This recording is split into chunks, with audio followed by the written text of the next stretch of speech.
As not all, Beijing is shooting itself in the foot in more ways than one. The latest incident happened in Australia. Australia used to be one of China's favorite countries. Now it is China's favorite punching bag. What happened? The Australian Prime Minister made a demand. Scott Morrison called for an international investigation into the origins of the coronavirus. It made China angry. So much so that China issued a threat to Australia. The Chinese ambassador asked the citizens of his country to boycott Australian beef, wine and universities. He even asked them to stop visiting Australia. This is a full-blown diplomatic dispute now. On Monday, China went a step further. The Chinese ambassador had a phone conversation with a top government official in Australia, the Secretary of Australia's Department of Foreign Affairs and Trade. The exchange reportedly was not pleasant. The Australian protested China's boycott threat. How do we know all this? Because China told us. China revealed the specifics of the entire conversation in a press statement. China violated some unspoken diplomatic rules here. China not only made a phone conversation public, it also issued a statement that mocked the Australian secretary. Sample this. The statement describes the demand for a probe as a political maneuver. China says Australia was quote-unquote crying up wine and selling vinegar. In diplomacy, backroom conversations are rarely released to the media, but Australia-China ties are on the verge of a total breakdown. A local media outlet says this leak conversation is equal to lobbing a small hand grenade. It only gets worse from here. Australia issued a response. It expressed regret over the fact that China breached protocol and promised to quote-unquote maintain the highest standards of professionalism. A subtle jibe at the Chinese embassy. I don't think they get subtle though.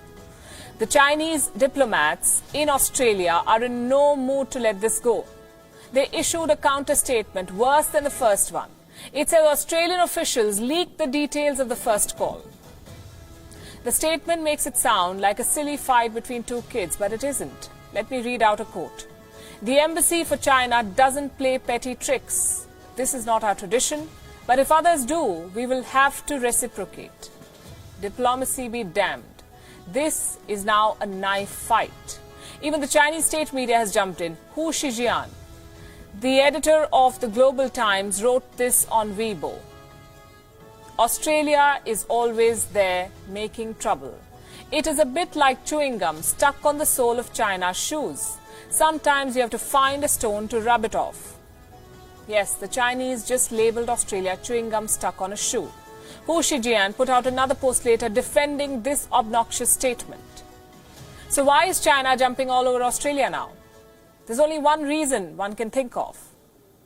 Beijing wants to do everything it can to undermine Australia's demand for an international investigation, and the Chinese are using all the tools in their playbook to discredit the Australian government. But Scott Morrison, the Prime Minister of Australia, is not backing down. Australia will continue to, of course, pursue what is a very reasonable and sensible course of action.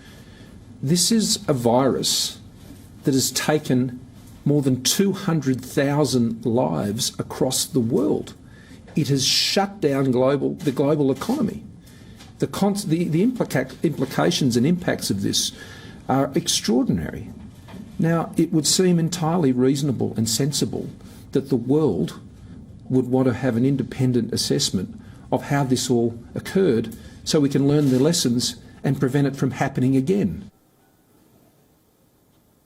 China says the demands for an investigation are destined to fail.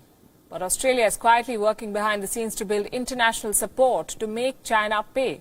Expect them to raise it during the WHO's annual meeting, the World Health Assembly, next month.